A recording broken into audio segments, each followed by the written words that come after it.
forward, I'd like to acknowledge and welcome members from High Point, Winston-Salem, and Burlington's commercial divisions. Thank you for being here. We're so glad that you could attend. Before we get started, we're going to have a prayer for our invocation for the food, and then we're going to all stand and do the Pledge of Allegiance. So if you'll bow your heads, please. Father God, we thank you today for our life and breath and health and ability to come together as a community. We are grateful for the opportunity you give to work and serve our clients and provide for our families. We pray your blessings on our community leaders and thank you for this time when we can hear from them about the opportunities and challenges we face in our region.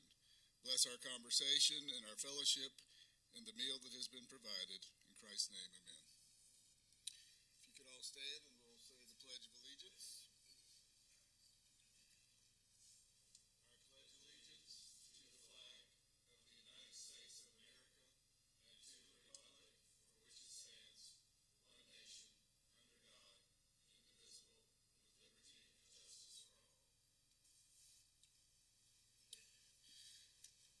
So before we get started with our mayor panel and give Doug and the mayors a chance to finish eating, I wanted to tell you all about a few events that are coming on in the life of the Greensboro Regional Realtors Association. On September 7th, we will be having our Greensboro Realtors Association annual meeting where we will welcome all the newly elected officers for the upcoming year. And then also on September 13th, we're looking forward to the Carolina Core Summit in Sanford. Who here knows about the Carolina Core event? Who here has signed up for the Carolina Core event? This is going to be a great event for anybody that wants to know what are the drivers in our region. I think we're all familiar with the Toyota EV plant and Boom, JED, and all these others, but this Carolina Core group is really the group of economic development leaders that have been organizing the mega sites and have been promoting the mega sites to national site and the companies from all over to attract them to our region. So we're going to have a bus that leaves from the parking lot here at 10:30 on September 13th.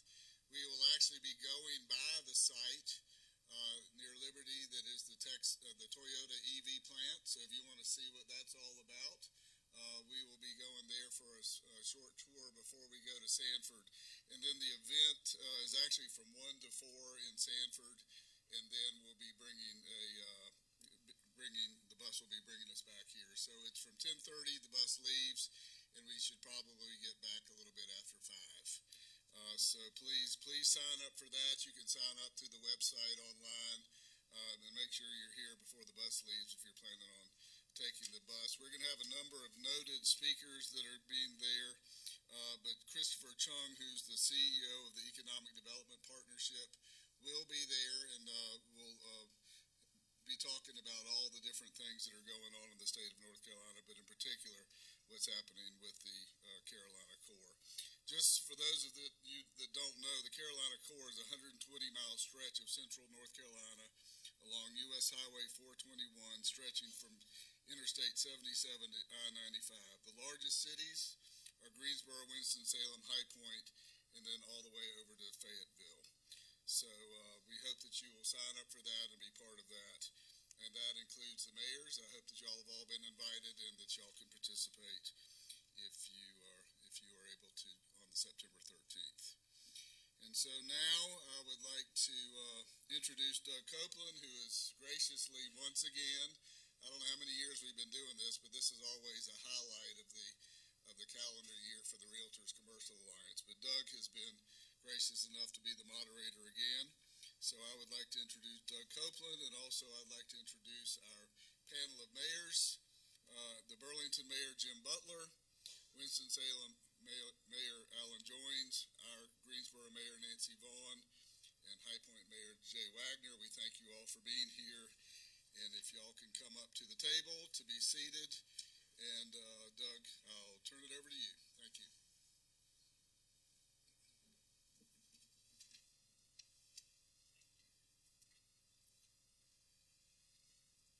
Let's balance it out. Why don't you come over here, Nancy? Let's not leave one mayor there stranded on one side. Well, thank you so much for the opportunity to be with you again today. The mayors have been introduced. I'm not going to give any biographical information purely because of the interest in time. But many of you know each of the individuals and just trust both their professional and civic accomplishments are significant. As we move forward today, I'll try to give everyone ample time to speak on the questions and topics. Don't hog the mic. And there's one ground rule, and it's pretty simple. It was set by my friend Bob Schaefer, who many of you remember hosted the CBS program Face the Nation. And after a long, winding answer from a U.S. Senator in which he did not address the question, Bob Schaefer said, "Senator, we have an unusual rule on this program. We ask that you answer the question. So let's give it one more try." So the ground rules are don't hog the mic and answer the question. You know, we are in an interesting time in this region now because of all the successes, whether they range from Whitaker Park on the western end to the incredible logistics wins that we've had in the Alamance County community. And there are two or three things that are happening in the middle. Boom, Toyota, a couple of things. And you know, those things are both a blessing and a curse. It's a great blessing and a welcome curse. But it's created a situation where the tables have turned. You know, we begged for projects for so long, and now we have a plethora of them. And it's created a new challenge. I reached out to more than 24 people involved in the commercial development world in preparing for the themes and topics for today. And there was a common theme among all of them: available labor, infrastructure, the capacity of the regulatory and licensing departments. But there was an interesting thing that I'll get to in a moment about the tone of the questions and comments that was new to me. But everyone wanted us to become a world-class region. So with that, I'm going to start with some of these issues that are critical to us. And the first one of those is, what is the role of the city in workforce development? Access to top talent, and most of our colleagues who submitted ideas focused both on professionals, managerial, and obviously the skilled labor, blue collar. So I'm going to start at the end with Mayor Joines. What's the role of the city in workforce development, which is identified as one of the most critical needs? I certainly agree with you, Doug. Good afternoon, everyone. Workforce development is the key thing we hear from companies when we're trying to bring them there or keep them in Winston-Salem. So city government, along with the county government and the regional organizations, play a key role to make sure that we are having the workforce that's there, the workforce trained, and ability to meet the new jobs. It's a different kind of thing. We have a strong entrepreneurial development program in Winston, and we're seeing a lot of those technology companies start to get traction and start adding individuals. So they're finding difficulty in finding those folks to move in. So we created a kind of a technology recruitment fund so that we'll pay a little finder's fee, if you will, to individuals who agreed to move here. Created $1 million fund that's run through our chamber that will let a company give $5,000 to individuals who are going to want to come in and work for their company. So key role for city government, county government working together to make sure the workforce is prepared. Fortunately, we all have great technical community colleges in our community that are helping meet that need, I think. Mayor Vaughn? Thank you. Greensboro, I think, plays an important role in workforce development. We have a really good Guilford County Workforce Development Commission. And whenever a large developer comes into town, we ask them, what kind of skills is it that you need? And specifically with Toyota and Boom, I think one thing that set us apart was they actually built a curriculum that was specific to their needs. And we worked with workforce development, our colleges and universities, to put a curriculum together to teach those skills so that the people in Guilford County and surrounding areas, that we would be the ones to get those jobs. You know, Toyota and Boom, those are great announcements, but they're really only great if we are the beneficiary. So it was important to us to work with the colleges and universities, the Guilford County Workforce Development. So I think that we have a very strong role to play, and including working with our school system, especially as they continue to add the CTE classes, that we know one of their strongest is aviation, that there is a pipeline where they send kids to TIMCO and beyond. Mayor Wagner? Yeah, I'm going to start just by echoing and agreeing with what Nancy said. I agree with all of that approach, and that is all things that we're doing as well in High Point. I think, though, that when you're looking at workforce, a lot of these incentive deals that we talk about, the companies that come here, and I think the mayors around me will probably agree with me that eventually it all comes down to talking about workforce, whether the company moving here can find the talent that they need to be able to come. And I think you either grow that talent here or you do something to attract that talent from somewhere else. So in addition to the things that Nancy said, I think as a city we also have an obligation to create the type of quality of life, the type of opportunity, and the type of economic ecosystem that is going to attract people to want to come here from other areas too. We can't, even with the colleges and community colleges that we have, I don't think we can completely grow all of that talent locally. We also have to do things that are going to make people want to come and live in our region as well. Thank you. Mayor Butler? That's obviously a very complicated situation when you look at municipal governments and how can municipal governments get involved with workforce development.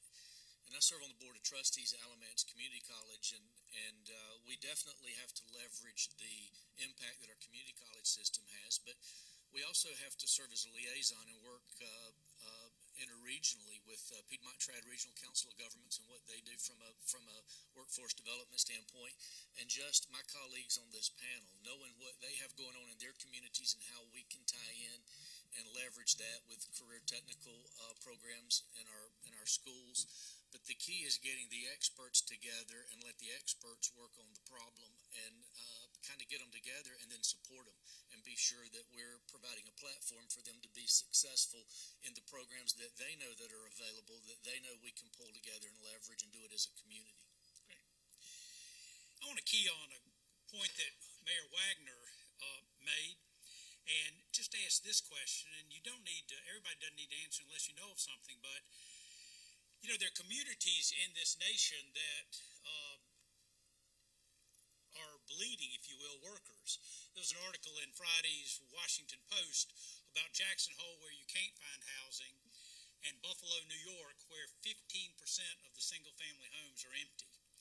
Does anyone on the panel know of anything we're doing to sort of take it one step beyond what Mayor Wagner talked about, quality of life and all of that, where we're reaching out to communities to actually try to bring people in to take advantage of what Mayor Wagner mentioned? Does anybody know of any projects where we're actually reaching into the Rust Belt or reaching into the Northeast or whatever?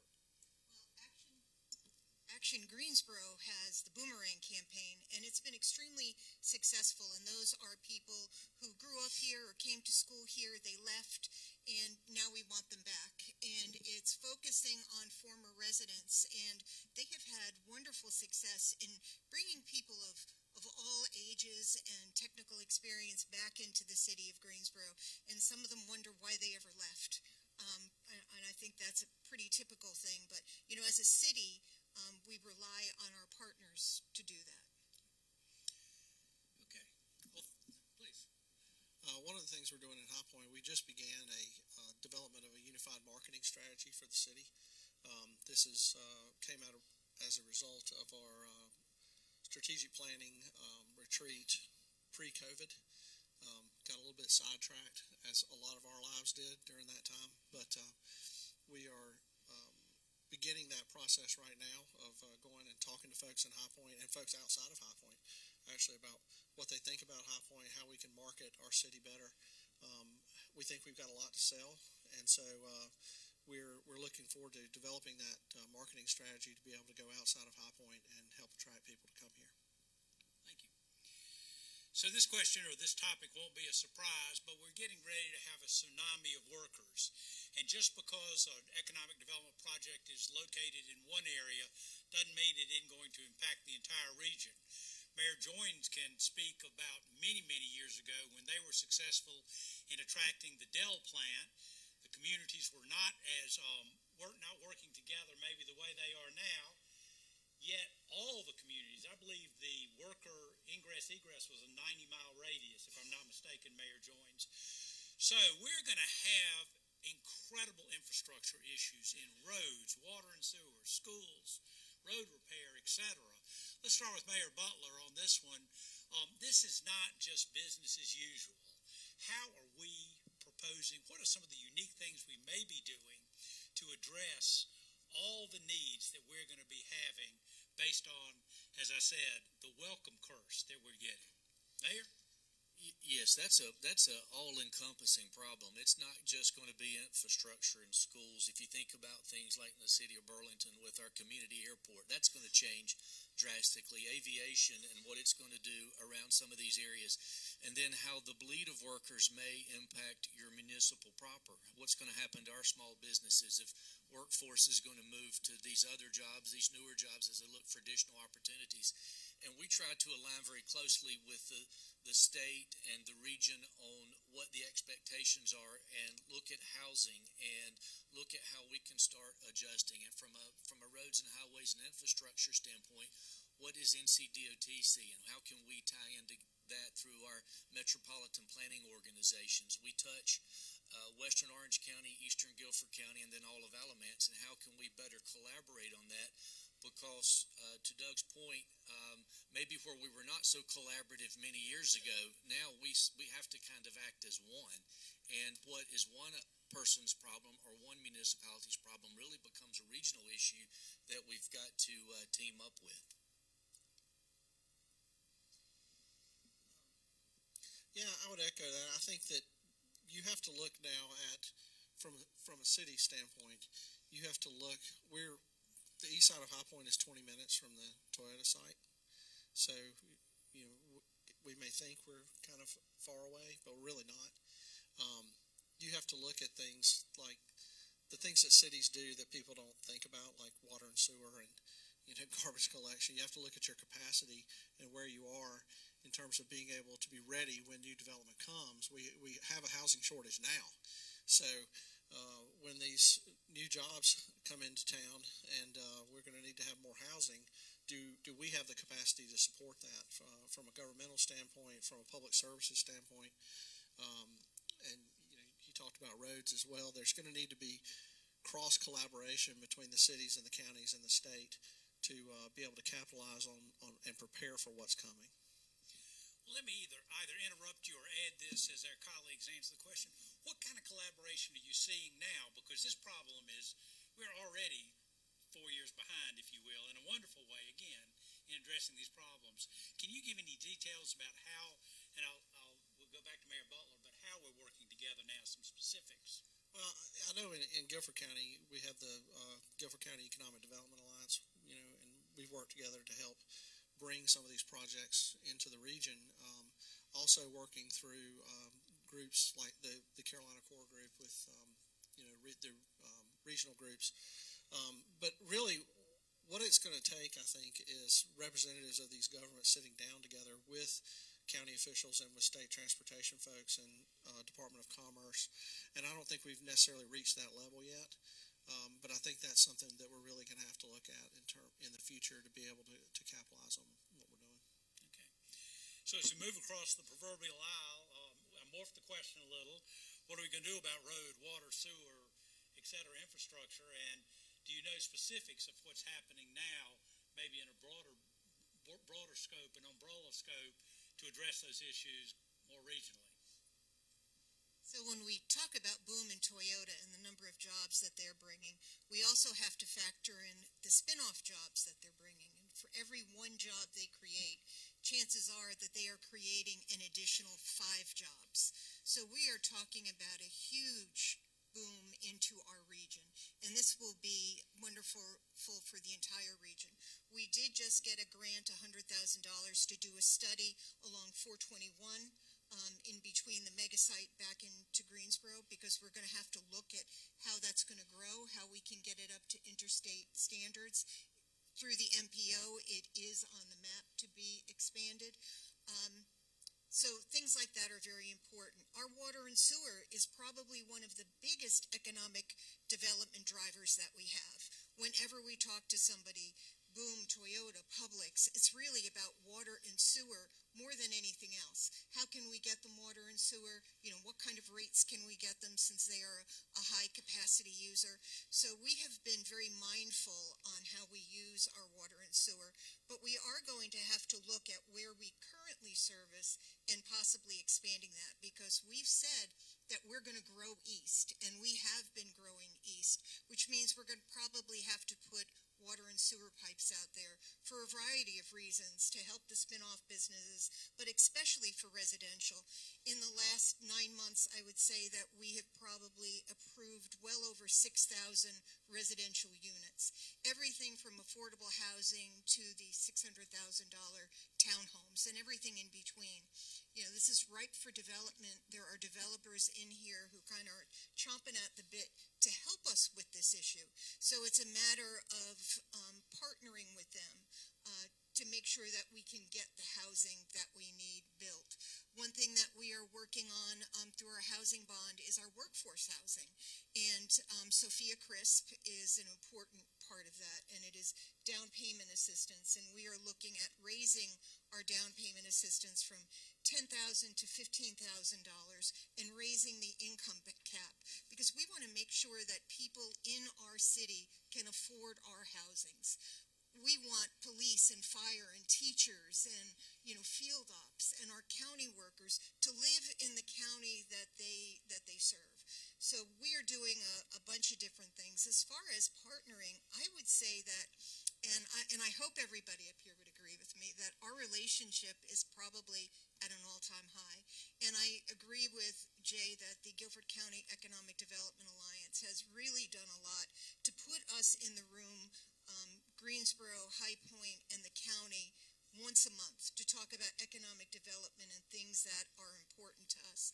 I know that High Point and the city and the county are looking at ways to spend ARP money.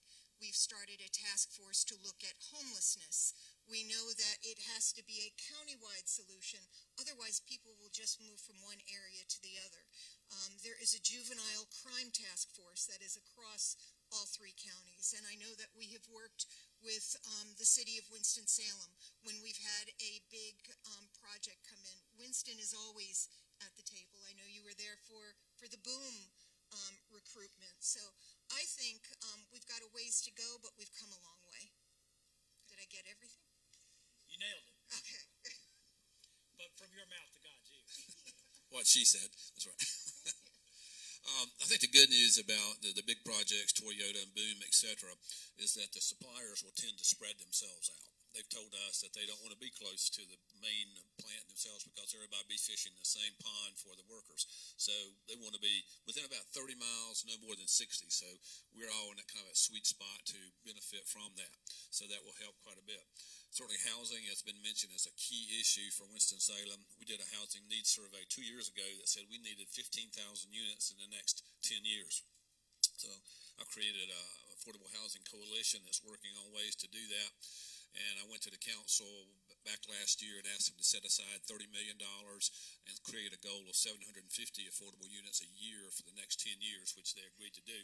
The $30 million is just a drop in the bucket of what it's going to take. So we're working to create our own local kind of housing finance agency, if you will, kind of modeled after the one that Charlotte did. I'm trying to steal a few ideas from them. It's always a good, and some money from them as well. I think in terms of regional cooperation, one of the things we got to do is get people back and forth to these places of employment. And fortunately, we have a very good regional transportation facility here with PART, the Piedmont Authority for Regional Transportation. I think the importance of that organization is going to continue to grow as we continue to develop ways to get folks back and forth. Fortunately, in Winston-Salem, Forsyth County, we've got plenty of capacity with regards to water and sewer, so we can certainly handle the growth. Well, 2 of our colleagues have already stolen 2 of my questions, but I'm going to ask it very, very quickly for everybody to respond.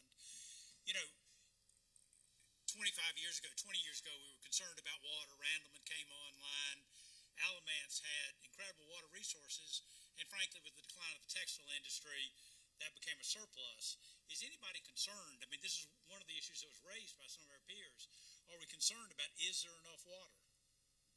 Mayor Butler, I'll start with you because you had plenty. We're sitting on a lot of water, so yes, we've actually we stay in constant contact with consultant groups to be sure we understand what the availability of our water supply is. We're partnered with Greensboro on water. The thing about the Triad is we do have a lot of collaboration when it comes to resources, and water is a resource for the city of Burlington. You know, we know that we could push out 20 million gallons a day at the blink of an eye. So we are constantly evaluating that, and then looking at the watershed to see how quick it fills up if we do get in a drought situation or things like that. And part of what the city of Burlington has done is look south towards where all this development is, and we have performed small area studies to see what it looks like if we push our water and sewer out to those areas for growth, because housing is going to be extremely important. But when we talk about the collaboration piece, all of these municipalities sitting up here, we have great engineers and we have great planners, and being sure that those individuals are in a room together, those where the problems get solved, because they know how to make it happen. And then politically we have to get behind that and support it at a high level, but sharing resources is important. High Point's got plenty of water, especially once the Ranneman Lake project came online. You know, we've got more water than we know what to do with. And back about 2005, you remember when the economy was really booming back then, High Point was really at a position on our sewer side where we were looking at having to hold back development because we didn't have the sewer capacity. So the 2008 recession plus a city council commitment to expanding our sewer treatment plants, we now have a lot of excess capacity on the sewer side. And in fact, we're in the process of making a deal with the town of Trinity to start processing all of their sewer as well. So I think we're good on the water and sewer side, but you've got to plan 20 years ahead. So it's something we always have to look at in terms of what our capacity is and making sure where it is. High Point sits on a ridge, so we have a western plant and an eastern plant. And so we have to make sure not only that we have the capacity, but it's on the right side of town where we think that development is going to come. But I think right now we're really well positioned, but always looking to the future for that. Y'all both talked about water, but any additional thoughts on that? So from the water perspective, I think we are in good shape as well, especially coming online with Randleman Dam. We also kept our interlocal agreements up with Burlington and Reedsville, so water, we're in a good place. Sewer, I'm a little bit more concerned about. At this point, we have adequate sewer supply, and I think we will in the near future, but we do have to look at what we can do to expand that. Luckily with technology and biology, sometimes there are biological things that can be done that help expand sewer capacity without exactly expanding the plant. So we are taking a strong eye on what we can do to make sure that we always have adequate sewer supply, but that's the one thing that concerns me a little bit. On a scale of 1 to 10, we're at a 5, but I think we have planned well for that. Just very quickly, the reason we have good water supplies is that we had some forefathers and foremothers back in the 60s who paid for an extra 30 feet on the Kerscott Reservoir up in Wilkesboro. So we owned the top 30 feet of that reservoir, and some engineer calculated it was 2 billion gallons. I don't know how they made that calculation, but we've got 2 billion gallons of reserves just sitting there. We get 20% of our water from Salem Lake and the other 80% from the Yadkin River. So if there ever was a drought situation, we can call on Kerscott to let the water down and then come on down to us. So I agree with Nancy. Our sewer capacity is adequate right at the moment. We're actually upgrading one of our plants now so we can add some additional capacity. And Mayor Joines and Mayor Vaughn, just to give you a sense of how important sewer capacity is, 3 years ago when I was in the clinical trials business, the pharma organizations across North Carolina met with the governor, and one of the pharma companies that was producing pharmaceuticals from eastern North Carolina said they were capped in production because of sewer capacity of that city. And of course, I tried to recruit them to the Triad, knowing at the time we had plenty of sewer capacity. It was, too heavy a lift. But I know that sewer capacity is not something that's always the first thing we think about, so that is critical. Let me key on something that y'all have spoken about already, and the last thing I'm in favor of is creating another study, another committee, another commission. But you talked about the Guilford County Economic Development Alliance. Is that close? Do we need something of that nature across the entire triad? Not to come together and, but to really do a deep dive on the issues we're facing with all this growth. I mean, I heard Mayor Butler talk about how his water folks meet with their colleagues across the triad, and others of you have mentioned that. But do we need something that's just comprehensive, that really looks at all the issues we're facing and begins to, that 100% of the approach and conversation is regional? Mayor Butler, since you mentioned that, I'll just start with you. Is that a need? Can it be effective? Well, I think communication is a need, and connectivity amongst all municipalities as to where we're going and what we're seeing and what we're experiencing is a need. I call it completing the circle of communication. If there is a gap, one gap, then a problem gets in or a solution gets out, and we weren't able to address it. So, yes, having everybody at the table just from an understanding. Sometimes you're at the table just to listen. You're not there to give input as much as you are to listen at what's going on and seeing if there are things that maybe we can do to assist growth in another area, and then vice versa, because we all see different things and various things. And again, we all have very talented staff at the municipal level, so leveraging those resources are extremely important. And I think anything we can do to expand communication would be to the benefit of everyone. Is a regional group to address all these important? I mean, we have a lot of regional groups already. The question is whether the existing groups we have can handle doing something like that, or if you want to create something new. I mean, I'm a believer in regionalism and cross collaboration. I think the key to it for me, I'm not a big fan of large committees. I don't want a committee to become a Congress. So, yeah, I think the key thing would be to keep it small and keep it focused, and have the key players in the room. I think you'd get a whole lot more done. I think that's been part of the genius of GCEDA, and I don't know if Nancy would agree with that, but it's a small group. We're able to talk frankly and get things done. It wouldn't need to be something that's, again, so large that it becomes too cumbersome and unwieldy to make things happen. So that would be my concern. It would be, if you're going to do something like that, keep it small and keep it focused. So we have PTP, the Carolina Core, and I hope that that's kind of their overarching thing, that they're looking at it from a regional standpoint. They said Charlotte's got a lot. Well, now it's more in the core. So I thought that was some cute marketing that they did. But, one thing that I think that we could do is maybe speak with our smaller cities and towns in Guilford County to see how it is that we can help them with their issues and how they can help us with our issues. I would say that we probably don't do a good job, aside from the MPO, the Metropolitan Planning Organization, that we don't do a real good job as the bigger cities reaching out to our smaller counterparts and bringing them in the room.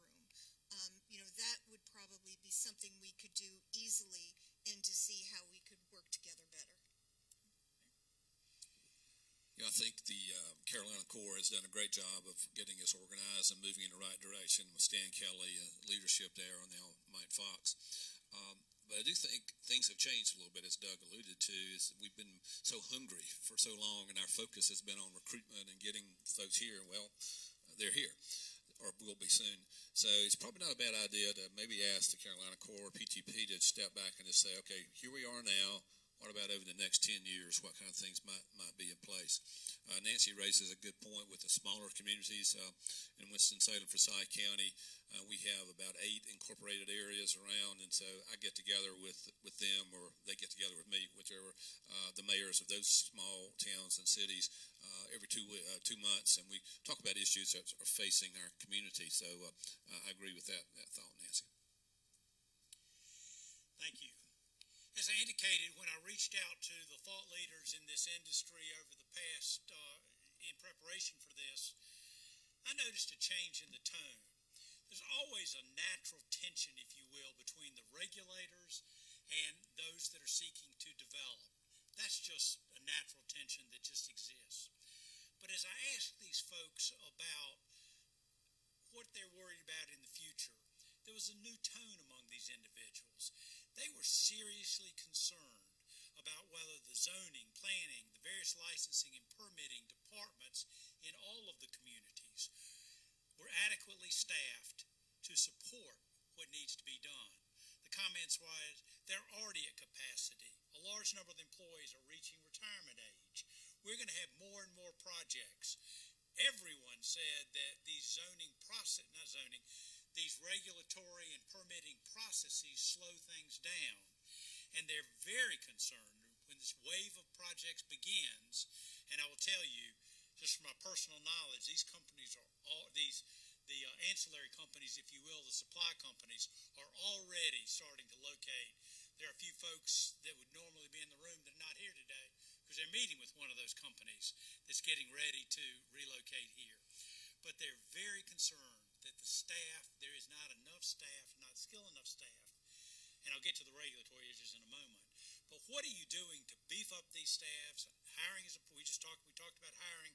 We started this, but they're concerned that the tsunami of projects, we are simply not prepared from a staffing position to do that. So, Mayor Jones, I'll start with you this time. Well, we have had some staffing issues within our planning department and inspections, but I think we're beginning to get a hold of that. I'll give you a quick example. We had a very large project out in the eastern part of the city, and from inception of it was a 625,000 square foot building. From inception to certificate of occupancy, 14 months. So our folks sat in with the builder, the developer, and worked hand in hand to make sure we were moving in a quick direction because it had to be finished for a company that was expanding in Winston-Salem, one of our great companies who invested $196 million on their own campus, but needed this additional $600,000. So it could be done, but I am a little bit concerned about some of our technical folks in the inspections division. So we've got some programs within our city government itself in terms of recruitment that will pay an extra fee for a particular skill sets, or if Nancy brings someone to our community, we'll pay her a finder's fee, so to speak. So we're trying to get geared up, but right now I'm feeling like we're getting in that direction. So I would say we are short-staffed in some areas. We are trying very hard to retain our employees. You are correct. We have a lot who are approaching retirement age. And so we know that we've had to pay more and be more attractive, that we have to be competitive not only across the state, but especially with our neighbors, because it's very easy for somebody to walk across the plaza, go work for the county. But another thing that really concerned me when I looked at our building trends and I saw the number of plans that went through, TRC last year, there was a significant downslope from the 2 previous years. And I believe that's because not all of our employees have come back to work. And they are still working remotely. And that is something that I feel very strongly that our employees have to be back to work at their desks. I think that you are, I think when you work for a city, it's a little different than working for a private company. We are being paid by taxpayer dollars, and there are taxpayers who expect services from us. There are many departments who were at full strength the whole time through COVID. Police, fire, EMS, trash, water. But we need to make sure that everybody is back at their desk, the majority of the work, and that we are getting exactly what it is we expect out of them. So maybe that's a little dirty laundry thrown out there, but I think it's something that it is something I feel very strongly about. We need everybody back at their desks and, giving us a better product. Again, we're talking about are we adequately staffed to handle, not today, but the tsunami. Well, it scares me anytime I hear Nancy talk about paying her employees more, because that means we're going to have to do it in High Point too. Or she's going to steal all our people, you know. We've actually, the turnover she's talking about, we've already had. We have a new planning director, a new transportation guy to be hired very soon. Public services, there's been turnover there. We've had about 7 different departments in the city of High Point where our director has retired in the last year or so. So the turnover she's getting ready to have, we've already had. But you have to look at the growth, and first of all, I mean, leadership is important. We have a great new city manager. I call her new still. She's been there over a year now. She's not really new anymore. But we have a great city manager, and she's been very good at assessing what our needs are in our various departments. We go through, I think, and we take a third of our departments every year, and we study what their needs are. And, you know, in High Point, Jason will tell you, too, that about 6 or 7 years ago, our goal was to fix our planning process and our inspections. And High Point had a terrible reputation, and I'll tell you that for every complaint I get about 5 compliments now. So things have really turned around as far as getting things done in High Point. If you are looking to do something, though, if you've got a big project, my recommendation to you is talk to them early in the process. Get in to see them. They're there to help you. That will help to smooth that process and get it to fly through a whole lot easier the earlier you can talk to them. So get in early. It's our job to make sure we've got that capacity, and I think we're going to do it. And Mayor, before it leaves, you were concerned about Nancy stealing your employees. Where did you get your city manager again? She wasn't doing a whole lot in Winston, really. So, you know. I apologize. I just couldn't. I understand. Hey, She's cities, phenomenal. we do it all the time, you know. We do it all the time. And, but it, you know, whenever one city raises their pay or their benefits, everybody else in the triad's got to do it too. And we're the little guy over in the corner, you know. It's tougher for us to keep up. So that scares me a little bit.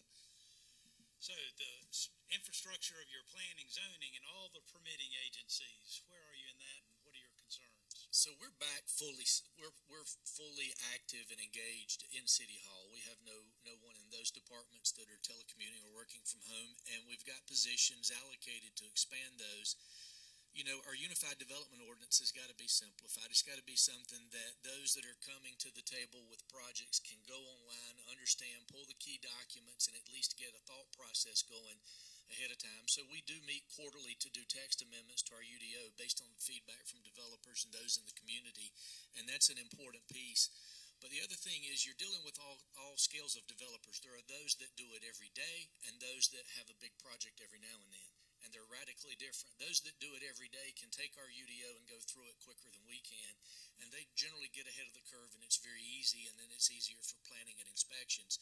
But those that don't, we strongly encourage and actually put in place a pre-TRC. So we'll sit down with those individuals and start walking through some of the issues that they may be experiencing as they get deeper into their project. So before they ever go to TRC with a final version, they've already had some things that they can work on. But staffing is going to continue to be an issue. We see some easing in the staffing area now. Similar to High Point, we do a third with the PTRC every year, and we're constantly upgrading our compensation plans for those individuals and creating higher levels of compensation to retain the ones that we have. They'll max out if you're not careful, and then that wealth of knowledge leaves the building. So those things are very important to Burlington as they are to the other municipalities, and we feel like we've got a pretty good handle on it, but we've got to continue to stay that way. Hang on to the mic, because I want to key off something you said. It's one of the issues I wanted to address anyway. You know, Mr. Shakespeare said, if you know you're going to be hung in a fortnight, it focuses your attention. And I just wonder are there opportunities for the communities, we've talked about this regionalism and what's coming, in 2 areas. One, is there, and each community is a little different, I get that, are there opportunities for you to have a singular development, rules and regulations? And I know that's real broad. First question. And second question, as I indicated, there was a change in the tone between the developers and the municipalities, them being very concerned about capacity, not just this adversarial thing anymore. It was more partnership, if you will. And I wonder, and I think these may be three different questions, but Mayor Bowler, you're very skilled at handling things like this. You handle a lot of things in your professional life and political life as well. But I wonder if there's an opportunity to sit down with the development community, and I know some of you do this occasionally, but really to look through all the rules and regulations and just see if there's some change. One person gave me an example which I know nothing about, so I'll just quote it, and you can tell me later if I'm wrong, that a certain community is still requiring clay or ductile iron piping for sewer lines when there's a broad range of newer materials that equally do the great job. And this was just one example. I don't want to focus on that. So my question is there an opportunity to sit down as partners with the development community, and instead of having this adversarial, you have a common enemy now, and that's that tsunami of development that blessedly is coming our way. So you sort of raised that issue a little bit when you talked about your review of the UDO, so I'm going to let you start. We've got to be developer friendly. We've got to be consumer friendly.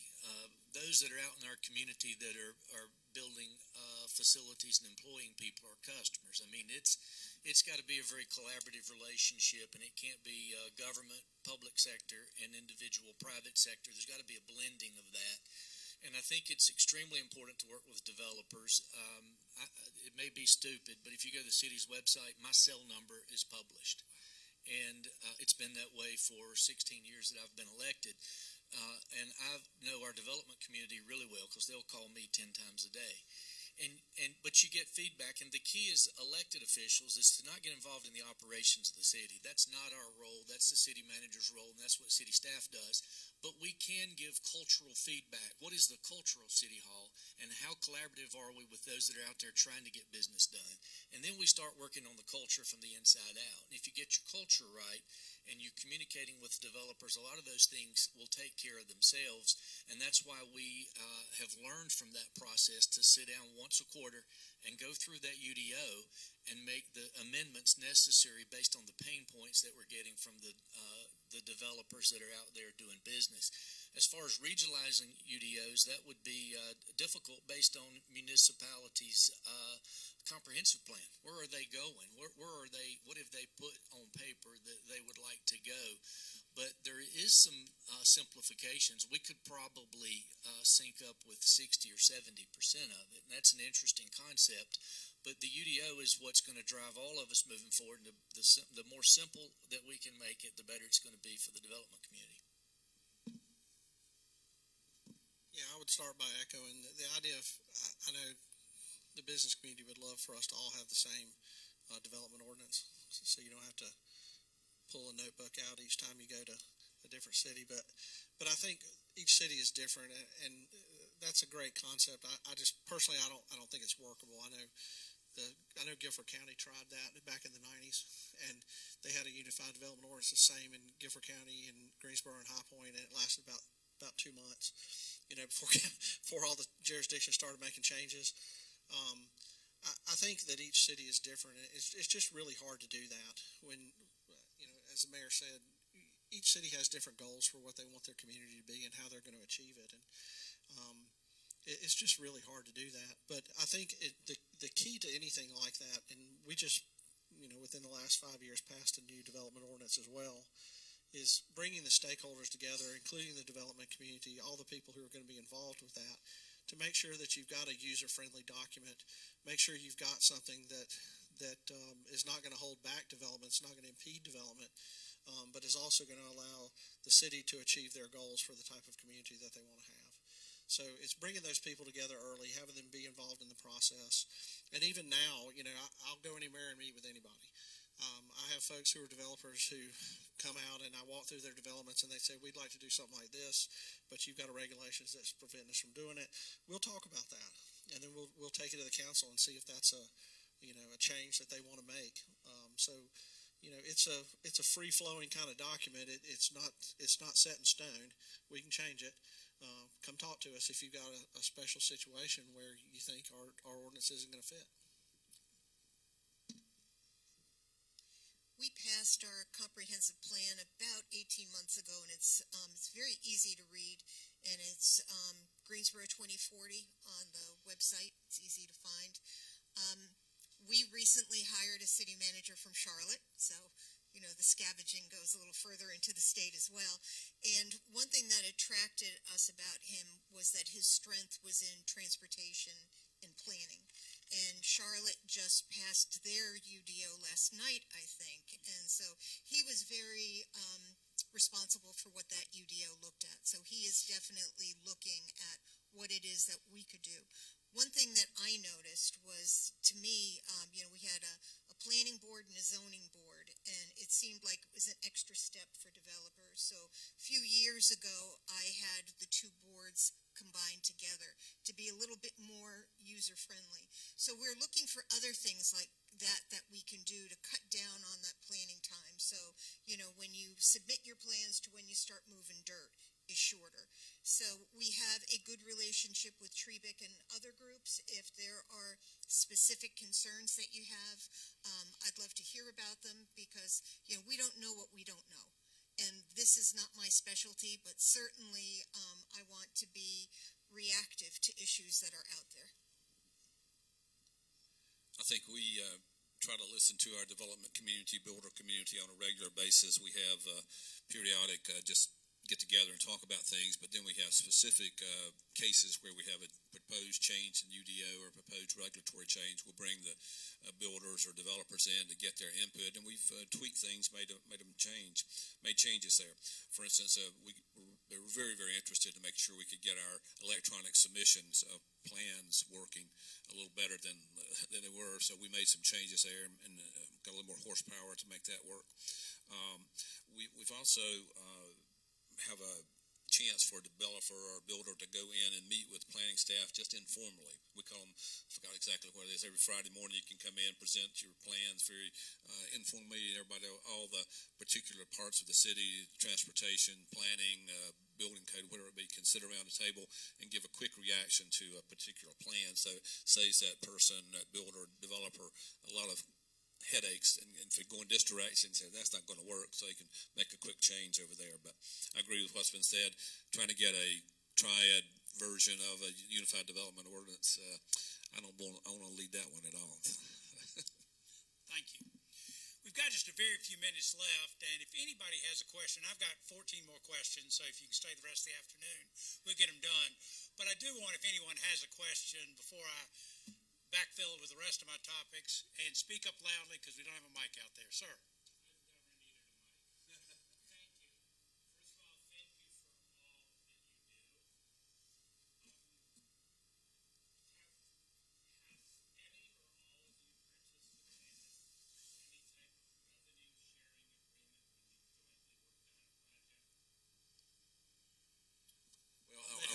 I would say not a revenue sharing necessarily, but when we worked with Greensboro on recruiting Honda jet heroes at Piedmont Triad Airport, we agreed to pay Honda $400 a job for every job they created that was held by someone in Forsyth County. So we try to figure out ways that our citizens can benefit from it, but as far as I know, we've never done a pure revenue sharing project. The only one that comes to mind with me is we did a joint project with the city of Kernersville when they got the FedEx ground hub. Sewer infrastructure is all about gravity. I don't need to really explain that to y'all, or no, do I want to right after lunch? But so we were in a position to be able to provide sewer service to that site in a much more cost-effective way than the city of Kernersville could have done it. So we were willing to go in and provide that service in order to help that happen. So we do things like that across jurisdictions, but pure revenue sharing, I don't know exactly. As Mayor Joynes said, nothing springs to mind. And I would wonder about the legality of that too. Maybe that's a question for our city attorney to look at too. The city of Burlington has done revenue sharing on a small scale, but most recently we've had conversations with those that are wanting to develop areas outside of our ETJ that maybe we would have to run water and sewer to, and the property tax revenue is going to be in that area, and obviously we're not going to get a piece of that. So we started looking at revenue sharing agreements and how that would look like over time, and we've had some revenue sharing agreements with other entities and are looking at some even now. So I think that's going to be a way for areas for municipalities to help other areas through those revenue sharing agreements, but they can be complicated.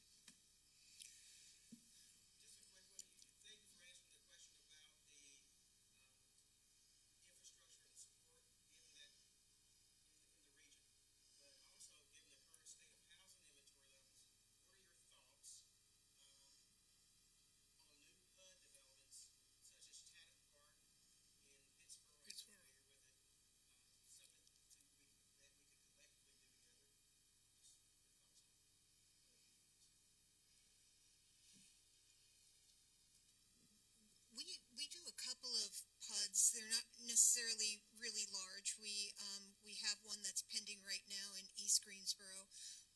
It really just depends. There was one PUD that got rejected because there was a portion of it surrounding neighborhood didn't like. So I do see that sometimes developers kind of separate things out so they can get part of it if they don't get the whole. That particular property has come back as a full PUD, and it looks like it'll pass this time. It really, I think, is up to the developer and their preference. We have time for one more question. I believe you had raised your hand earlier. This is probably more directed towards Mayor Vaughn. I have a scenario on a development site where the developer can access a sewer manhole adjacent to the property, but the city is requiring them to go under the interstate, go through 3 or 4 different properties because they want it to gravity sewer, and they want him to be able to open up access to hundreds of acres that he's not developing. He's only developing a 40-acre site. And when I spoke to someone with the city, they said, well, we don't have any program that would help that developer pay for bringing that sewer to all this hundreds of acres that could be annexed. His comment was the first to play is the first to pay. That didn't strike well with me. When this developer is having to pay for all of this sewer that potentially could be a very low-hanging fruit to open up hundreds of acres to more annexation. So is there any talks within the city or any municipalities of trying to help smaller developers like this?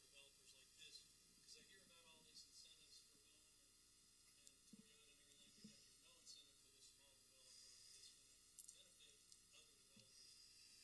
Nancy, why don't you address that at the global level, if you will, and then we'll Well, take that yeah, I'm not- specificity offline. Yeah, I'm not sure that I can do it globally because I don't know that I understand all the regulations right now.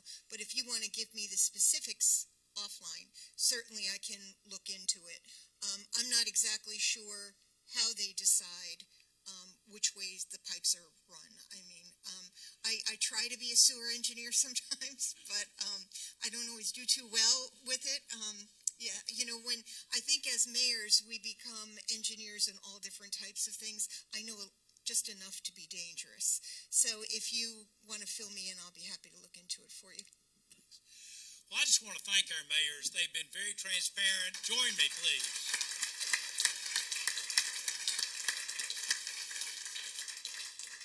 And, I think we're certainly lucky to have such great leadership across the triad. We've heard how they work together better than ever before, but they've also been very candid and transparent about where there's areas for improvement and things. We even came up today, they came up with one idea about maybe some things we could do regionally to address what's coming here. So, Mayor Joines, Mayor Vaughn, Mayor Butler, Mayor Wagner, thank you so much for being with us. And do you need to come back up? Yes. Okay. Then I will not adjourn us.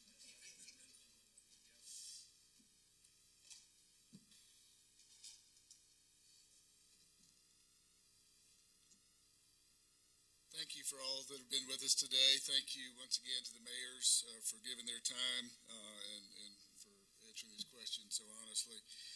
We just want to remind those members of the Greensboro group that don't forget, and also the others here, don't forget to register for the Carolina Core Summit on September 13th. Also a reminder that the fall continuing ed cycle is being announced soon, and that commercial gen-up, pick-up, and electives will be offered this fall free of charge to those that are members of the local RCA. If you're interested in signing up for the Catalyst Commercial Information Exchange, please see one of us, Peter Johnson or myself afterwards. We'd be happy to tell you about that. And with that, we are adjourned. Thank you for coming.